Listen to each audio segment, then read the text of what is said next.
De la délégation française de l'Eurovision sera avec nous en direct sur ce plateau. Auparavant, si vous ne l'avez pas vu, voici le gagnant de l'Eurovision. C'est un Norvégien et il chantait ça. Faites bien attention, il y a Rachel Bourlier dans les chœurs. Regardez.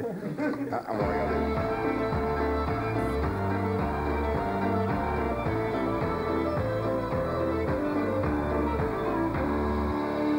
Years ago, when I was younger, I kinda liked a girl I knew.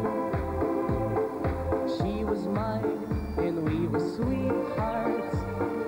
That was then, but then it's true. I'm in love with a fairy tale, even though it hurts. 'Cause I don't care if I lose my mind, I'm already cursed.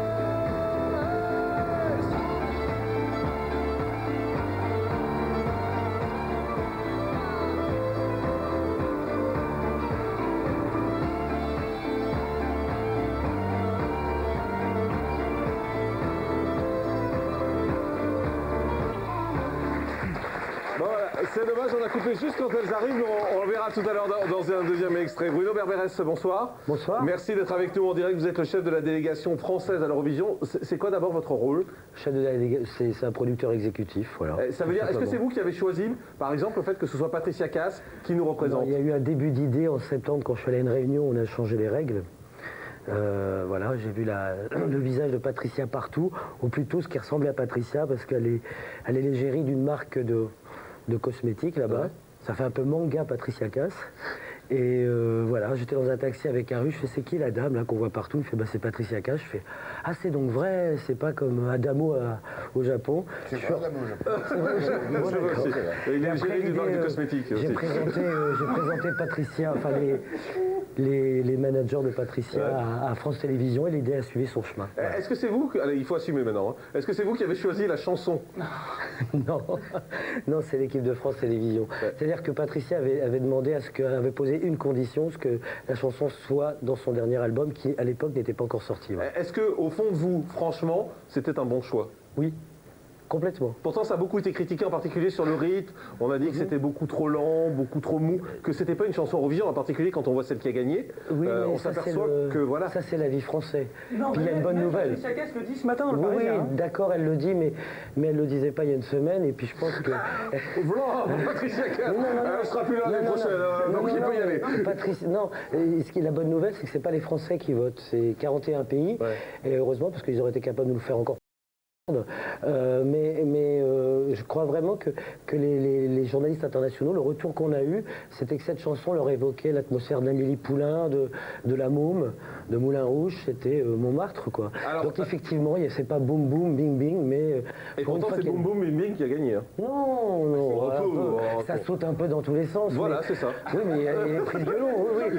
Enfin, cela dit, il a un charisme fou, et c'est vrai que quand l'équipe française a vu les vidéos... C'est pas un peu de la soupe, là, ce qu'on a entendu? Le truc de la Norvège, là?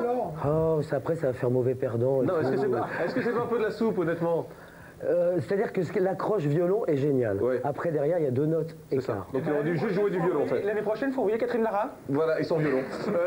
Si vous avez raté la soirée de l'Eurovision, petit résumé en images, signé Laurent Alain Caron.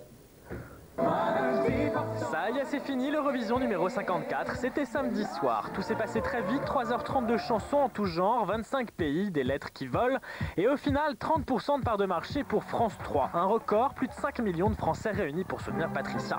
Alors maintenant que tout est fini, il est temps de dresser un bilan de l'Eurovision 2009. Non, Patricia Cass n'est pas première, et oui, Marie-Myriam reste donc la dernière gagnante française de l'Eurovision édition 77. Pourtant, Patricia était au top.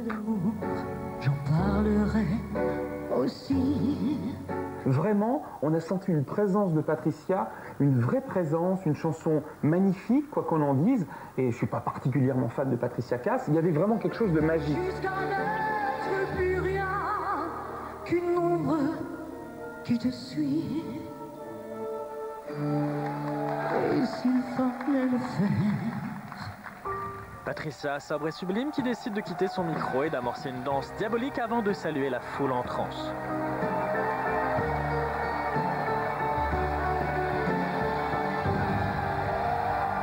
pourquoi avoir perdu? Oui, pourquoi? Elle était un peu seule finalement, Patricia, sur cette grande scène. Oui, pour gagner, Patricia aurait dû faire appel au danseur très norvégien d'Alexander Rybak, le grand gagnant de cette soirée, et haut la main avec 387 points, c'est énorme. Cette année, ce sont quand même les chansons rythmées qui étaient à l'honneur, que ce soit la Grèce, que ce soit la Suède, que ce soit la Norvège qui a gagné. C'était la fête avant tout et c'était d'ailleurs une émission vraiment très très festive cette année. Encore inconnue la semaine dernière, la chanson Fairy Tale est aujourd'hui un tube qui s'arrache chez les disquaires dans toute l'Europe. Même Internet est en rupture de stock, la folie.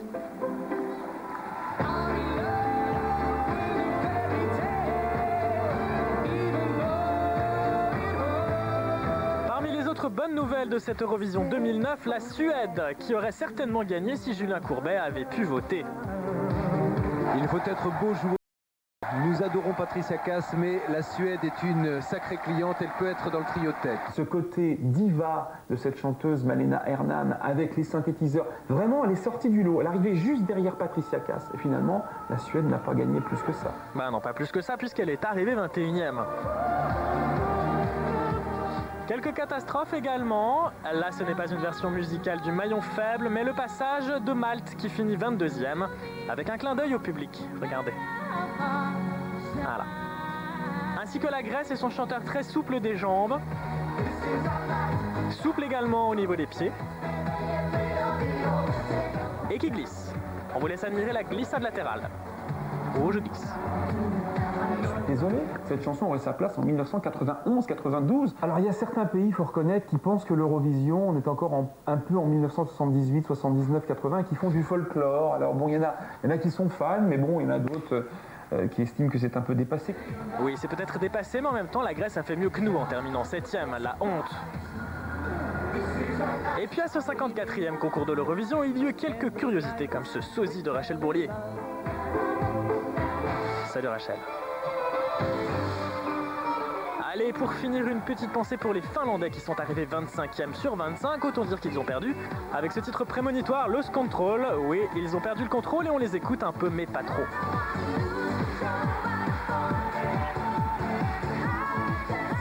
Allez, l'année prochaine, on fera mieux.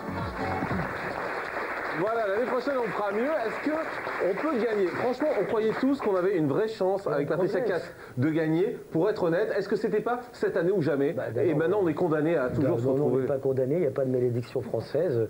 On progresse, on est 8e, on est parti de la 20e place. Et dernier truc, c'est que Patricia, juste avant l'ouverture, était numéro 1 des prédictions. Elle a obtenu un prix, on ne sait pas ça en France, parce qu'on s'en tape, mais pas là-bas.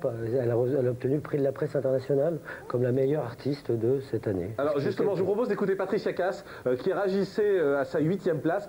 C'était au lendemain de l'Eurovision chez nos confrères d'RTL. Bah, ça va.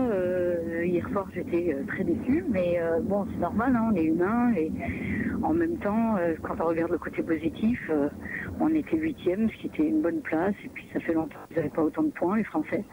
Après, c'est la vie, hein. C'est peut-être une chanson lente, c'est peut-être la langue française, c'est peut-être qu'on avait envie d'autre chose. Voilà, je sais pas, mais bon, c'est vrai que hier soir, c'était un petit peu difficile, mais là, ça va. Voilà. Une formidable audience en France, hein, ça a été extraordinaire. Voilà, c'est ça de gagner, de savoir que la France a regardé, était avec nous, et je pense que à tous les gens que j'ai eu moi, et c'est pas forcément des... Enfin, je suis même sûre des gens qui vont me dire ouais, c'était génial si ça n'a pas été.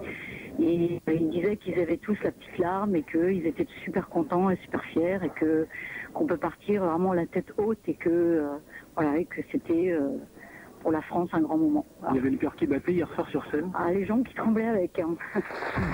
Voilà, c'est vrai que l'audience est fabuleuse. On arrêtera peut-être de dire que c'est ringard l'Eurovision maintenant. On va déjà arrêter de dire que c'est ringard parce que vous savez ce que disaient les journalistes étrangers et dans les autres pays, c'est que c'est pas l'Eurovision qui est ringard, mais c'est les Français qui se la pètent. Oui. Simon.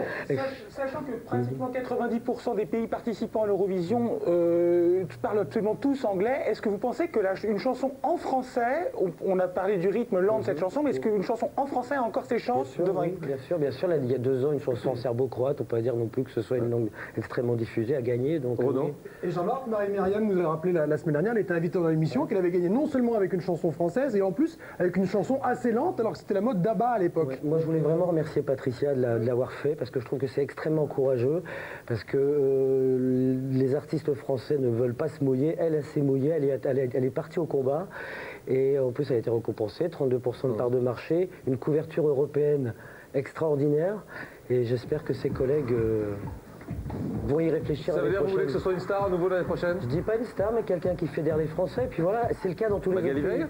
Comment Magali Veil, par exemple. Bah, allez-y, vous. Allez-y, vous. Rachel Bourrier. Voilà.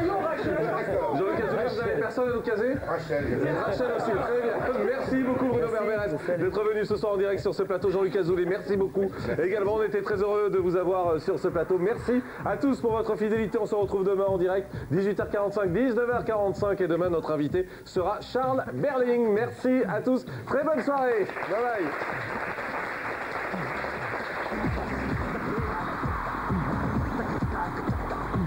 Tac, tac, tac, tac.